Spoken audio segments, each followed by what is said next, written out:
गावो माता काकर बजाओ दाई काकर बजाओगे। हे माता काकर लेवो पर नाम हो माँ। सेवाला ले महारानी गे। हे दाई काकर लेवो पर नाम हो माँ। रामे के गावो माता कृष्ण बजाओ दाई कृष्ण बजाओगे। हे माता बूढ़ी माई लेवो पर नाम हो माँ। सेवाला ले महारानी गे। हे दाई बूढ़ी माता लेवो पर नाम हो माँ।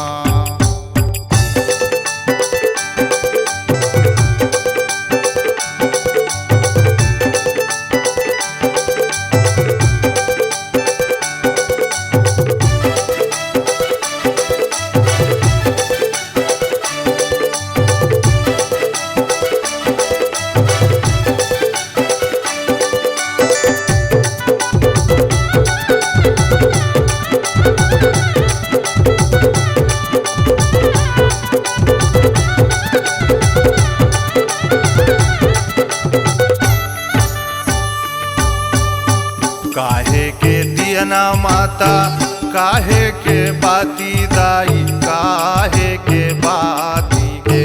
हे माता काहे के जरय जगा ज्योति हो माँ। सेवाला ले महारानी गे।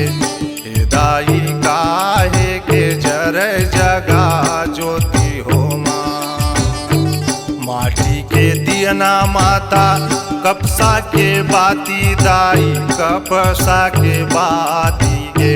हे दाई गाय घी वजरय जगा ज्योति हो माँ। सेवाला ले महारानी गे। हे दाई गाय घी वजरय जगा ज्योत हो माँ।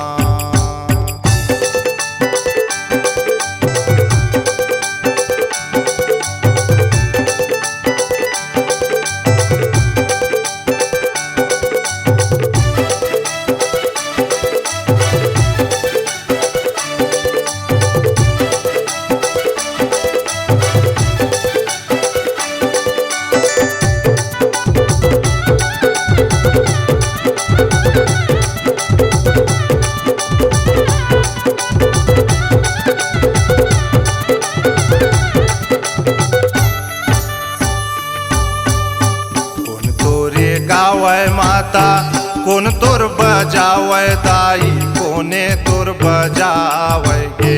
हे माता कोने तोरे अखरा सजावै हो माँ।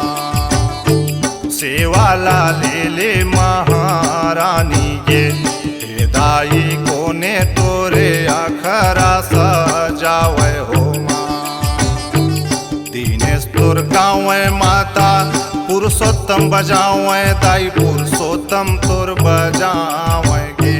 हे माता राजेश अखरा सजावे हो माँ। सेवाला ले महारानी गे। हे दाई राजेश अखरा सजावे हो माँ।